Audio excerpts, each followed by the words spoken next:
What is going on, guys? JudoSloth here, and I am back in Beergoggle's clan for another war event. This one is the Golem and Growlers, and this is your full recap video from the event. As ever, I will have timestamps down in the description if you do want to skip forward to any raid. Rules on this one were simple. All you had to do was use 3 Golems. But just before we start, big thank you to Buckeye Guy and everyone over at Beergoggles. Another fun-packed event from start to finish. So diving into my first attack, which is against my own number. His Town Hall is on the outside, but at least his base wasn't thrown around like some. However, not really too much to this. I decided not to gem my queen in order to finish her upgrade because all I have to worry about is the 50%. Quite easy for me to use my 3 golems as required in the event. I'm actually taking 5 for this one, and I'm spreading wizards around the outside. And I decided to take a few Valks because as I'm coming in from that top half of the base where it's very heavy on buildings, I knew I'd be safe for the 50%. They're actually very compact together as well, so the Valks can get in there in between them buildings and take them down. So the attack's going just as planned at this point. I have 3 jump spells spread out across the side of the base in order to let the golems and the wizards in, and then I have a 4th jump spell in order to let them further into the core. Have my rage spell as well in order to push everyone on and get the job done, and you'll see that has worked. We've already got the 50%, and that's all we wanted from this raid because the 3 stars was kind of out of the question, so there was no need in gemming my queen. But it means that this base is down and we can have a bit of a scout around to see who we want to attack next.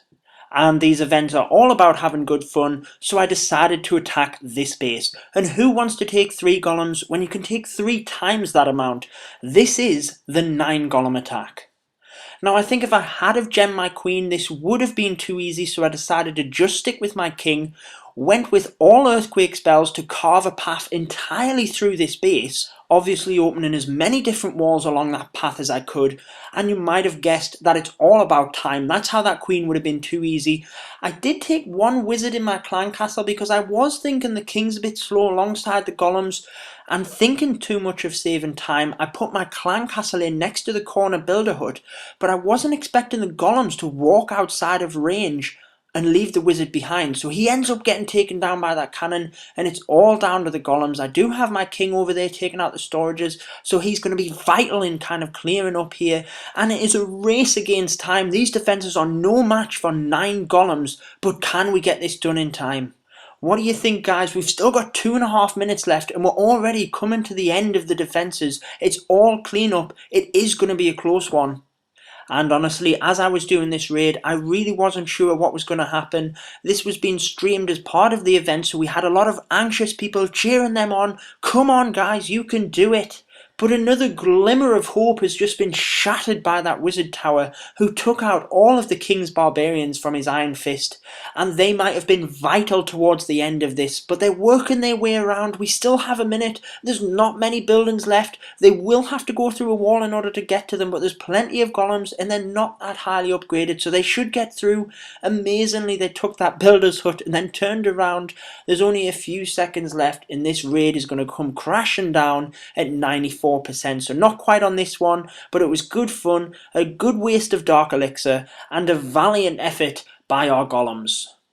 Moving on to somebody else's attack, first up we have Mordzors, and big props to Mords. He streamed this entire event across Twitch. If you haven't seen any of his work before, check down in the description, there is a link there. He specialises in Clash of Clans live streams, and he does stream all of these events, so keep an eye out on the Beergoggles clan website, sign up for the next one, come check out the stream, it is great fun.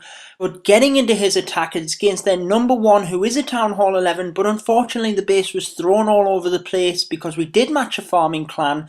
There was a lot of them up top, so I'm not really going to show you any of these. I'll focus on the main war attacks, but he is flying down this left hand side with witches, presses the Grand Warden's ability just to help them troops through that last part of heavy fire. Quite a few cannons and mortars all condensed, and then the troops just have to walk over to the other side where they won't be hit and take out the remaining buildings. But the Grand Warden has another idea up his sleeve. Being a Town Hall 11 troop, he's rather smug. He doesn't want to walk that distance. Why not just walk through the walls, and then we'll jump over them for good measure. I do love how all of the troops remained within his aura through that as well. I would have loved for him to jump through the middle into all them traps though, that would have just been hilarious.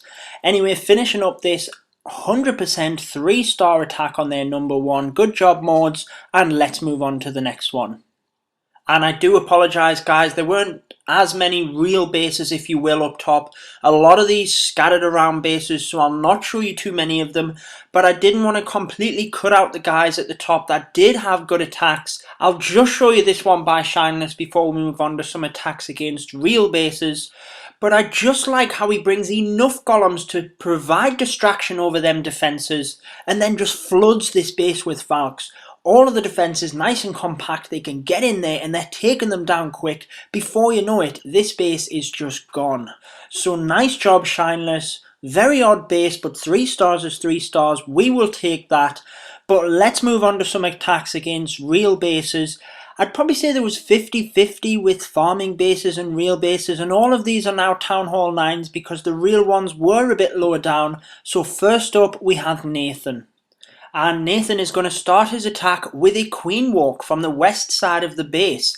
So if you did tune in for the previous event, which was the Hardsider and Healers, you will have seen lots of queen walks on my channel. This one is no different, coming in nicely from that left side, taking out a bunch of defences, and then he's just going to walk his queen down anti-clockwise and then bring in his golems and the reinforcement from the rest of his troops once he gets down towards that southern part of the base. So you might see from his army composition that he has a GoHo trained up, and what he's actually doing here is taking out this left side of the base so that the hogs don't have to path to that region, because you will see there was a spot for a double giant bomb in between the cannon and the air defense. And there it is also the case if you look at the other side of the base, in between the Expo and the air defense, and in between the King and the air defense. So he's bringing in his GoHo from this angle in order to try and eliminate them spots so that he can bring his hogs around the back. So very smart play in terms of the hog path, and he's eliminated that left double giant bomb spot with the queen walk. You will see that the golems just got access into the area next to the Expo, and there was a double giant bomb set there, so that one's gone, and then he brings in his hogs surgically just in case there was another set where that Tesla is.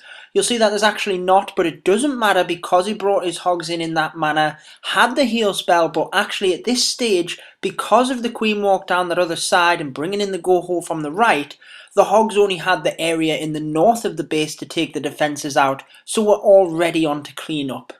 So great job, Nathan, utilising his 3 golems in this one in terms of a GoHo strategy, utilising that queen walk at the start as well, and a great attack for the 3 stars. So we'll just wait for the troops to clean up here and then move on to the next one, which is by MToms127, and this one is a LavaLoon style attack. So looking at the base, he has the town hall set right across to the right hand side, but obviously looking over on the left, there are 3 air defences and the queen that he can easily get access to, and he's already opened that big compartment up with 4 quake spells. Using his golems on this one in a traditional format, so bringing in the wizards in order to create that funnel, bringing in a kill squad in order to get that enemy queen down, which you will see is already taken place.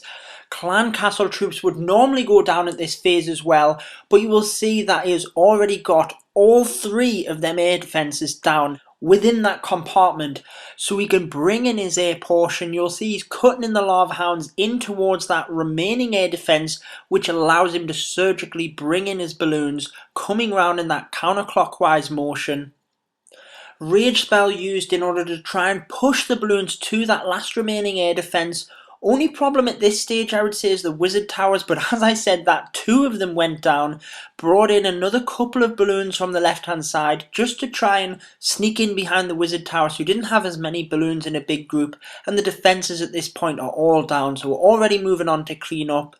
And again, a nice attack. I really like how he used them quake spells to open that huge compartment up and get in there to get all of them air defences down, and still has his queen's ability just to rub it in. So nice attack, MToms. If you can open up areas to the base and get air defences down like that, it really opens bases up for the LavaLoon attack, and that was a perfect example of that. So moving on to the next one, this one is by Dan. He's coming at this base with a GoHo style attack as well, which was a common theme really through the event. He's coming in from the north, and I think he's doing that because there are two possible giant bomb locations in between the wizard towers and the air defense. Also, there's a couple of big spots within the core, so he can eliminate a lot of them spots and then bring his hogs in from the opposite side where the defenses are a little bit more compact, and he knows he's not going to hit them double giant bombs. Or even a single giant bomb for that matter, because there simply isn't room, only spring traps. So he's got his troops into the core there. You'll see giant bombs going off, and then he is bringing his troops in from that left hand side, has a heal down already, just because them defenses are quite compact, and then he's bringing in a set of hogs from the right hand side as well, with another heal spell, and then that works out quite well because the hogs can converge towards the centre and move down into the south of the base, where he then has his last heal spell, and a couple of extra hogs to sneak in there just for good measure. So at this point the hogs are wearing a bit thin as they try and get through them remaining defences, but he's still got the Queen's ability. He presses it there as she gets through that clan castle in order to try and help them out on them last few defences. But there is one hog that is going to battle on to the end and single-handedly take down that cannon. Then it's just a case of spreading some wizards and some extra troops around the side of the base in order to help with cleanup. So again, nice attack by Dan, came in with his golems from the area where he could try and eliminate as many of them double giant bomb spots as he could, and then brought his hogs in from an area where he could try and keep them away from them danger spots. Moving on to the next one, this one is by KJH, and he's coming in with a GoVaHo style of strategy, so bringing in his Valks into the centre of the base and then coming in on the back end with the hogs. So he's already opened access to the core with the quake spells. He has his golems and wizards in there creating his funnel, but you will see all of the buildings around the outside of the base quite compact together. That is like gold dust for Valks. They love that. And why I wanted to bring you this attack is you will see his golem and his heroes going into the centre of the base there now, but the Valks don't want to listen. They're going straight across to that dark barracks. Now, unless this was amazingly planned, I like how he adapts here and kind of rescues the raid.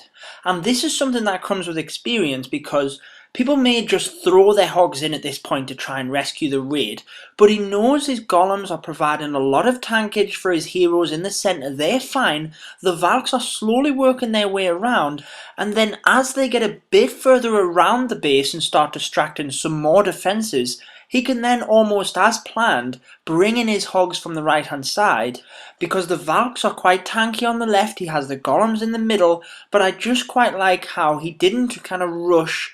He kept things calm, let the Valks go a little bit further around the side so that they could then provide better cover fire before bringing in the hogs. Then utilised these heal spells as the hogs were coming down the line of defences, because the golems and the heroes still did get into the middle and take that out, but this is something that everybody that uses Valks on a regular basis will come across this. It's happened to me a bunch of times where your Valks just don't go where you want them to because they are a nightmare to funnel. It's very important that you adjust on the fly and think, how can I make the best out of a bad situation? A lot of the times with Valks you will have back end troops, so try to think to yourself, when is it best to use these? Remember, the Valks are great at soaking up damage. Maybe you have to flip things to be a little bit more surgical, but don't rush, because you can still get the 3-star, as KJH just showed. So moving on to the next one, this one is by David, and again he's coming in with a GoHo style attack. He did have these balloons in at the start to take out them cannons, or attempt to. I'm not sure what that was for. I think that was, I guess, to try and help the pathing of the hogs, but there was no room for spring traps or anything like that there. Maybe he thought they were free buildings, but anyway, we're coming in from the south, and quite obvious, you can see them huge gaps there. That's going to be, if anything, where the giant bombs are, and at the top, at the north of the base, there's not really any area for them. So you can see, pretty simple, coming in from the south of the base with the golems and actually setting off some of the giant bombs there in front of the town hall. You'll see his heroes are starting to get close to that, take out them quad Teslas and jump into there, and then it's just a case of bringing in his hogs from the top. does bring a few in from the side. Maybe this is why he was taking out them cannons. Perhaps he wanted to surgically bring his hogs in across the side there, but it doesn't really matter. He's got 3 heals in a nice triangle format, keeping the hogs under there the whole time, and then they converge with the heroes, and all the defenses are basically gone at this point. So always nice to see a decent pack of hogs left at the end of the raid, and then you know what time it is cleanup time. So he has a wizard and an archer as well in at the top there to try and help take some of them buildings out a bit quicker, and then the hogs will help with that. And again, still has the queen's ability, not needing them this war. However, since we did match a farming clan, that would have likely been useful when taking out the clan castle troops. But as we said before, 3 stars is 3 stars. Well done, David. And let's move on to our next one, which is by OnFire. And this is a nice attack. I wanted to bring you this because he has lower level troops, lower level heroes, but he still brings home the 3 stars. Sorry for the spoiler alert, guys, but you may have recognized the pattern. These are all 3 stars. But actually, when we were watching this on Mord's stream, because he did a 24-hour live stream, streamed the entire battle day, this actually came up as a 99%. I was watching it on my iPad and it did the same thing, but it was a 3-star. Cut into the battle because this is a great attack. He came in with his golems from the bottom right, and then almost came in with just an Asian wall of hogs from the top right. 2 heals initially in order to get them into that core, and then used a 3rd heal in order to sustain them through that. And then you'll see, because he does have them lower troops, the hogs are going to wear thin because there are skeleton traps and the enemy king and things battering down on them as well. He's not going to get all the defenses with the hogs. Has the queen in from the opposite side to start with cleanup, but you'll see, being the Golem and Growlers event, it is the Golems that's going to make the big difference in this attack. And you will see that he has 1 wizard that he is very patiently holding on to. So right now, looking at the situation, he still has a max Golem from his clan castle alive. That's taken fire from a lot of the defenses, and he has a few wizards going around cleaning up, taking out them remaining defenses. But he wants to hold on to that last wizard because he wants to use it at the right time. He doesn't want to put it in now and then find the defenses target them instead of the golem. He's still waiting at this point because this is crucial, and it's often little things like this in a single little defense that can cost you the 3-star. So he's waiting until his queen or the golem that actually walks across starts to take some of that fire, and then he can pop that wizard in order to take that Tesla, be victorious, and bring home the 3-star. So a great attack by OnFire. I really like that end bit as well, like I was saying, how he held on to that wizard. But moving on to the last attack from this event. This one is by Bknel, I'm going to pronounce that. Correct me if I'm wrong. But he's coming in again with an air attack. So he wants to get in and take some of them air defenses out. Coming in from the south allows him to get 2 of them, and also the enemy queen. Very important if you're doing a LavaLoon style attack. You'll see a nice funnel is already being created, ready for his heroes to go in there and take them air defenses out. Use the golems as tankage initially, then the wizards. Once them air defenses and the queen goes down, he can then bring in his air portion of the raid. And these 4 corner bases are brilliant for LavaLoon style attacks, because you will see that each of the archer towers next to them air defenses are within range. So as that lava hound cuts across to that first air defense, both of the archer towers within that little corner compartment will be shooting at that lava hound, so the balloons can just come in and take that entire corner of the base out easily. He can then work, in this case, clockwise around these 4 corners and take them all out separately, allowing the troops to then converge in the middle. Or in this case, the golems are already in there, they don't even need to do that. So he uses his rage spells at each corner in order to take them out, and you'll see just a very nice textbook style attack. So another nice 3-star there. That is going to wrap up the raids and this event recap for the Golem and Growlers event. I hope you enjoyed it. Make sure to keep an eye out on the Bknel website, because they do these events quite often and they are a heap of fun. All you have to do is sign up through their website, Once again, thank you for having me, guys. I've been your host, JudoSloth. Make sure to subscribe for more Clash content, and until next time, peace out, guys. Stay tuned for more Clash of Clans.